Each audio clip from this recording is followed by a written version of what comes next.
Bien se connaître pour mieux influencer dans son environnement. Je voudrais parler ici de quelques principes que l'on utilise dans le monde séculier pour nous encourager et pour mieux nous connaître et mieux connaître l'environnement dans lequel nous évoluons. Je voudrais vous parler premièrement du principe de la vibration, le pouvoir de la pensée. La pensée émet des vibrations. Il est prouvé par les métaphysiciens aujourd'hui et par la neuroscience que nos pensées émettent des vibrations. Cette loi et science prouvent qu'il existe une espèce de topographie à l'intérieur de nous, de schémas par lesquels on peut identifier notre volonté. D'où la création aujourd'hui des détecteurs de mensonges par exemple. Et aujourd'hui, des stratégies ont vu le jour en neuromarketing pour vous emmener volontairement à acheter même ce que vous ne désirez pas. Nous verrons la procédure qu'ils utilisent pour nous forcer parfois à l'achat. Cette science prouve qu'il suffit de se connecter au système vibratoire d'une personne. Alors, on peut définir quel type de pensée, de sentiment l'anime et aussi quel type de personne elle peut être. Parfois, il vous est arrivé de regarder quelqu'un qui semble être la personne idéale pour le poste à pourvoir. Son CV en entreprise est correct, son apparence vous séduit, son langage soutenu. Mais vous ne savez pas pourquoi quelque chose vous dit d'attendre ou de ne pas la recruter. Quelque temps après, vous découvrez la supercherie. Cette personne était quelqu'un d'autre que ce qu'elle prétendait être ou tout simplement qu'elle n'était pas alignée avec ce qu'elle paraissait. Être aligné, c'est quand ce que je dis, ce que je fais, ce que je pense, ce à quoi je contribue est cohérent. Vous vous rendez compte qu'elle n'est pas congruente, c'est-à-dire qu'elle n'est pas crédible parce que ce qu'elle est à l'extérieur n'est pas conforme à ce qu'elle est à l'intérieur. Quelqu'un a dit, si tu ne rentres pas en profondeur vers l'intérieur, tu iras en manque vers l'extérieur. Vous devez savoir que 7% de notre communication passe par les mots et 93% sont liés au timbre de la voix, les grands mouvements, les micro-mouvements, parce que le langage du corps passe avant tout le reste. Et c'est ce que vous observez. Vous devez savoir que votre présence dégage une énergie, des vibrations. En fait, il n'y a pas de présence neutre. Vous ne pouvez pas être crédible si vous ne l'êtes pas à l'intérieur. Comme quoi, impressionner, ce n'est pas influencer et paraître, ce n'est juste pas être. Le pouvoir de la pensée vibratoire est qu'elle dit au monde à voix haute ce que vous vous dites à voix basse. Elle donne au monde des renseignements que nous n'aurions jamais pu donner sur nous-mêmes. Elle perce les secrets les plus profonds. Elle peut révéler les mystères d'une vie. Nos émotions et nos sentiments sont perceptibles. Elle crée une atmosphère. Cette loi s'applique dans tous les choix que nous faisons volontairement ou involontairement d'ailleurs. Le choix du conjoint, l'achat des véhicules, d'un terrain ou d'une maison. Mais nous n'y prenons pas souvent garde. Cette loi est utilisée dans les corps habillés, le corps judiciaire, chez les juges, dans les enquêtes, chez les spécialistes en neuromarketing, les vendeurs, les commerçants, les businessmen. Nous devons faire attention à cette loi. Elle est dangereuse lorsqu'elle est utilisée pour la manipulation et la déstabilisation de l'individu. Car tout principe utilisé à tort se retourne contre celui ou celle qui l'applique. C'est la loi du boomerang. Et c'est aussi une loi universelle. Ensuite, il y a la loi de l'attraction. Proverbe 23, le verset 7 nous dit « Car il est comme les pensées de son âme ». Si la vibration est en quelque sorte ce qui sort de nous, l'attraction est ce que nous attirons à nous par ce qui est en nous. Les gens, pour nous connaître, n'ont pas nécessairement besoin de passer beaucoup de temps dans notre présence. La pensée agit comme un aimant. Elle crée le monde dans lequel nous évoluons, d'où la loi de l'attraction. Tel un homme pense, tel il est. Les pensées correspondantes attirent les circonstances et les événements correspondants. La nature de ce que nous attirons est liée à la nature de ce qui est en nous. Elle touche et atteint les choses et les gens avant que nous ne les atteignions et les touchions physiquement. Voici pourquoi vous devez penser en mode première classe. Les choses viendront en vous en fonction de ce à quoi vous pensez. Plusieurs personnes se plaignent d'attirer vers eux des personnes négatives, nuisibles, toujours endettées ou encore des événements qui favorisent des dépenses inattendues, impulsives, des accidents, des maladies, etc. Quelqu'un a dit que les personnes autour de nous sont notre miroir. Si vous voulez savoir où est-ce que vous en êtes aujourd'hui avec vous-même, il vous faut regarder autour de vous. Si vous avez changé, mais que votre environnement immédiat n'a pas changé, c'est que vous avez encore du chemin à parcourir. Le pouvoir de la pensée est la clé. Elle interagit en tout temps. Elle est le pont entre le virtuel et le réel, la création et la formation d'un projet. C'est le monde de notre conscience selon Freud. C'est la sphère de la volonté. C'est le champ de bataille le plus redoutable. Il n'y a pas de guerre réelle qui se perd ou se gagne sans qu'on y s'y réfère. C'est le domaine de tout individu. le subconscient et le conscient. Troisième principe, Proverbe 20, le verset 27 dit « Le souffle de l'homme est une lampe de l'Éternel. Il pénètre jusqu'au fond des entrailles. » Alors, cette expression subconscient est le jargon que Freud utilisait pour définir l'esprit. Donc, apprendre à connaître les deux fonctions de notre esprit, donc le subconscient et le conscient, donc ce sont des notions simples à comprendre. Nous prendrons l'exemple d'un jardinier qui sème dans son jardin. Le jardin, c'est notre subconscient. La semence, c'est toutes les informations volontaires et involontaires qui sont déversées dans notre esprit, donc dans notre subconscient. Tôt ou tard, les fruits de ce jardin ou de ce jardinier se manifesteront dans notre conscience, c'est-à-dire au niveau de notre âme, de nos actions. Donc le subconscient est très malléable pour l'expliquer ainsi et influençable. Il ne remet jamais en cause ses pensées. Il est le régisseur des bonnes et des mauvaises habitudes et il le restitue sous forme d'automatisme au comportement qu'il pense ne plus maîtriser. En plus simplement, notre subconscient accepte volontairement sans juger toutes les croyances, les images, les dialogues intérieurs qui lui sont présentés intentionnellement ou non d'ailleurs. Il les intègre naïvement dans sa propre réalité. Par conséquent, vous pouvez sélectionner le contenu que vous lui envoyez. Ça, c'est une très bonne nouvelle. Nous sommes nés dans un environnement, nous avons reçu des informations dans un environnement et même alors que nous étions encore dans le sein de notre mère, nous avons reçu des informations.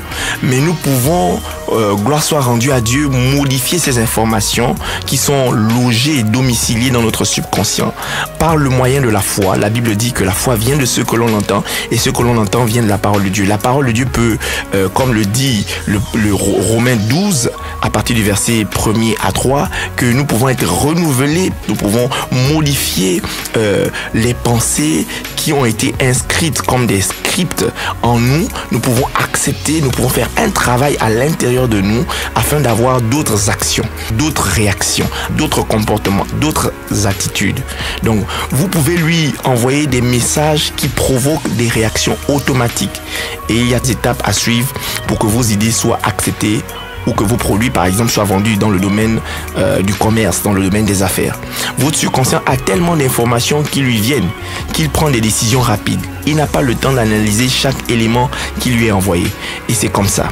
Il crée donc des raccourcis automatiques pour faciliter son travail. Et c'est à ce moment très précis que vos idées, vos projets, vos produits ou services seront acceptés et achetés automatiquement. Mais cela ne se passe pas avant d'avoir gagné la confiance immédiate de votre interlocuteur. C'est à ce moment-là que vous pouvez créer ce rapport de confiance instantané pour influencer votre interlocuteur. Et c'est en moins de 15 secondes, généralement dans le domaine du marketing, qu'il prendra la décision de vous faire confiance ou non. Cette décision sera toujours inconsciente mais irrévocable. L'élément primordial de votre influence est donc de créer ce rapport de confiance instantané pour influencer avant même d'apprendre à argumenter vos propos et votre argumentaire. Donc, tout se joue au niveau de notre subconscient. Nos paroles n'ont en réalité pas d'effet ou de pouvoir tant que, je vous l'ai dit en prélude, c'est nos micro-mouvements. 93% de notre langage est lié à notre attitude. Nos paroles ne détiennent que 7%. Donc, nous pouvons dire des choses, mais si nous ne les vivons pas, si nous ne les manifestons pas, si nous n'avons pas l'attitude correspondante, nos paroles n'auront pas d'impact et n'auront pas d'effet. C'est comme du spermatozoïde sans vie à l'intérieur. Beaucoup de personnes disent des choses, mais leurs paroles n'ont pas de pouvoir, leurs paroles ne pèsent pas parce qu'ils sont en contradiction dans ce qu'ils sont à l'intérieur, dans ce qu'ils représentent chaque jour, dans ce qu'ils font, dans leur manière d'être, dans leur attitude. Ils sont en contradiction, d'accord? Il y a un fossé, un monde entre ce qu'ils sont et ce qu'ils disent. Donc c'est pourquoi c'est important de faire le travail au niveau de notre subconscient. Je voudrais parler maintenant d'un autre principe, l'intelligence émotionnelle. Tous ces principes, je voudrais attirer votre attention, trouvent leurs origines dans la parole de Dieu. La Bible dit d'ailleurs que rien de ce qui n'a été fait sans la parole. Donc, Ésaïe 26, à partir du verset 3, dit « À celui qui est ferme dans ses sentiments, tu assures la paix parce qu'il se confie en toi. » Nous parlons ici de l'intelligence émotionnelle. Alors, l'émotion a plusieurs définitions. L'émotion, on parle d'émotions gustatives, émotions sensorielles, émotions visibles, émotions auditives, émotions olfactives, donc l'odorat, l'émotion palpable. Vous devez savoir que les mots ont une valeur émotionnelle qui s'accroît au fur et à mesure qu'ils sont prononcés. Nous voulons aussi parler des sentiments. Sentiments, sentimental. Alors, que signifie le mot sentimental? Il est important de comprendre toutes ces notions. Le sentiment, en fait, c'est un ressenti qui vient du mental. Mes sentiments sont liés à mes pensées, donc des représentations mentales. Mes sentiments, en fait, sont des représentations mentales, des images que je me fais dans ma tête, des voix que j'entends, etc. Donc, l'exemple des producteurs de films nous en dit long là-dessus. Ils ont compris qu'en jouant sur des images, donc des représentations mentales, on pouvait faire naître des émotions au travers du son ou de l'association et de la dissociation. On peut te faire vivre dans le corps d'un acteur. En neurosciences, il est prouvé que ton cerveau ne fait pas la différence entre une situation réelle vécue et une situation inventée de toutes pièces. Pour peu que ce soit bien inventé à travers la dimension visuelle, auditive, kinésique et gustative. C'est pourquoi, quand le noir, par exemple, de la ligne verte est en train de se faire électrocuter, tu pleures avec lui. Tu ressens des émotions. Et pourtant, tu sais que c'est un film et que c'est un mensonge. Pareil pour un match de football qui a déjà eu lieu. Et pourtant, tu as déjà les résultats. Mais pendant que tu suis une scène, elle peut te produire encore des émotions. En clair, nous ne jouons pas assez sur nos représentations mentales. Quand vous êtes dans un état interne qui n'est pas bon, vous devez jouer sur vos émotions. Vous devez jouer sur vos sentiments. Vous pouvez être réellement, physiquement atteint, mais parce que à l'intérieur de vous, vous vous sentez en paix. Voilà pourquoi il dit dans Ésaïe que nous venons de lire, à celui qui est ferme dans ses sentiments, tu assures la paix. Cela veut dire que ce que je vis, ma vie n'est pas fonction de ce qui se passe à l'extérieur de moi, mais ma vie est fonction de ce qui se passe à l'intérieur de moi. Si je sais gouverner ma vie à l'intérieur, il n'y a pas de raison que l'extérieur soit affecté. Il n'y a pas de raison que l'extérieur ne puisse pas aller dans le sens de ce que moi je veux. Donc, vous devez premièrement décider de changer. Alors, la différence entre ceux qui gagnent et ceux qui échouent dans la vie, c'est que les perdants attendent que les choses arrivent, mais les gagnants font que les choses arrivent. Quelqu'un a dit que c'est l'attitude qui détermine l'altitude. C'est un état d'esprit. Donc, votre état d'esprit, en réalité, tout ce dont nous sommes en train de parler ce matin, c'est l'état d'esprit. Tout est question de ce que nous voulons, parce que les challenges, nous en aurons toujours. Et il nous en faut en réalité pour avancer, croître et nous reproduire d'ailleurs. Donc, il nous faut des défis pour pouvoir progresser. Alléluia. Donc c'est important de connaître tous ces principes que le monde utilise pour parfois nous manipuler, mais dont nous-mêmes en réalité nous sommes détenteurs parce que ces principes se trouvent dans la parole de Dieu. Le changement passe par le fait d'accomplir ses devoirs. Nous devons comprendre aussi cela, que le changement passe par le fait d'accomplir ses devoirs. Si je veux que ma situation change à l'extérieur, je dois comprendre toutes ces notions, que en réalité, il y a des actes que je dois poser. Tant que je n'ai pas posé un certain type d'acte, ma situation à l'intérieur de moi ne pourra jamais changer. Premier point à noter par rapport au changement, nous devons savoir ceci. Premièrement, que le devoir nous transforme. Un peu comme des devoirs à l'école. Le but n'est pas seulement de passer en classe supérieure ou de valider un module, de collecter des informations pour endommager simplement notre ignorance ou l'évaluation de nos connaissances, mais que nous grandissons dans la connaissance de nous-mêmes et de nos capacités infinies, dans la libération de tout le potentiel dont nous sommes dépositaires. Deuxième point à noter concernant le devoir nous rend intègres. Il nous faut accomplir nos devoirs. Donc, expérimenter cette connaissance de sorte qu'elle fasse partie intégrante de nous. Nous parlons ici du devoir. Donc, d'ailleurs, le mot hébreu qui traduit connaissance est yada. C'est une connaissance que nous avons pénétrée et dont nous avons la totale maîtrise. Une connaissance intégrée. Donc, elle va au-delà de la réalité. Elle est basée sur des convictions, des valeurs, à l'instar de M. Nelson Mandela qui pensait pendant 27 ans qu'il était possible de vivre dans une Afrique du Sud multiraciale où les blancs et les noirs parleraient d'égal en égal, qui quand bien même était en prison ne l'était pas dans sa tête et pouvait supporter encore d'y rester à cause du devoir qu'il s'était promis d'accomplir pour son peuple. Voyez-vous, il ne peut pas y avoir de grandes réalisations, de grands hommes, j'allais dire, sans prise de conscience du devoir à accomplir.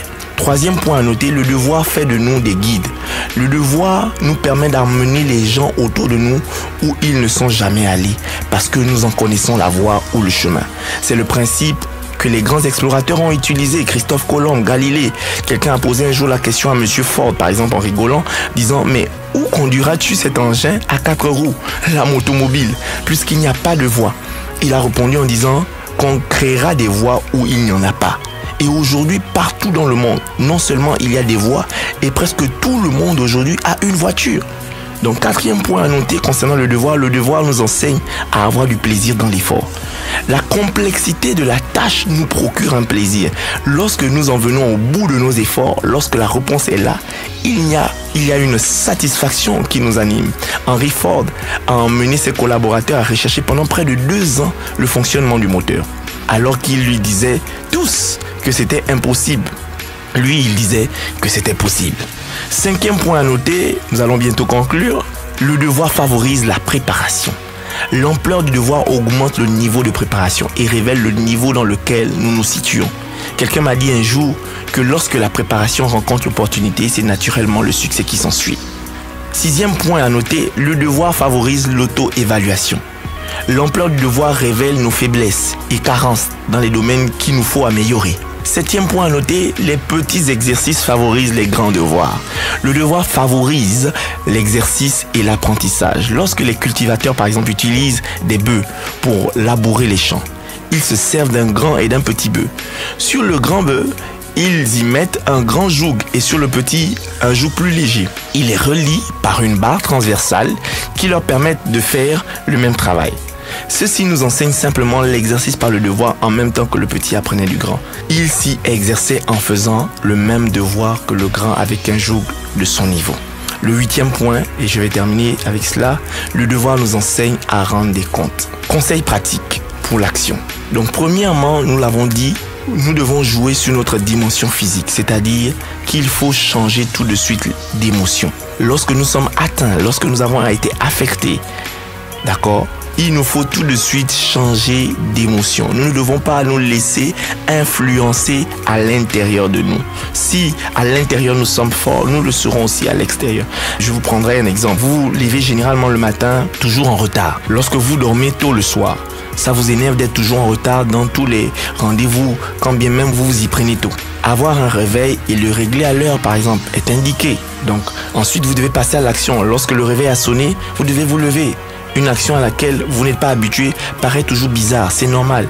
Et c'est comme ça. Vous ressentirez la même fatigue et la même lourdeur habituelle. Comme lorsque vous apprenez à conduire, les automatismes sont lents.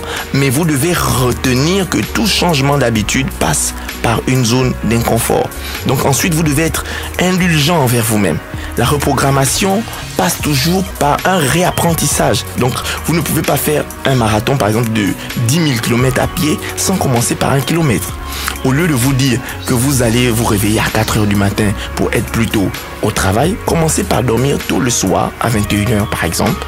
Après avoir suivi des informations et dîné, vous verrez qu'à 5 heures, vous serez sur pied.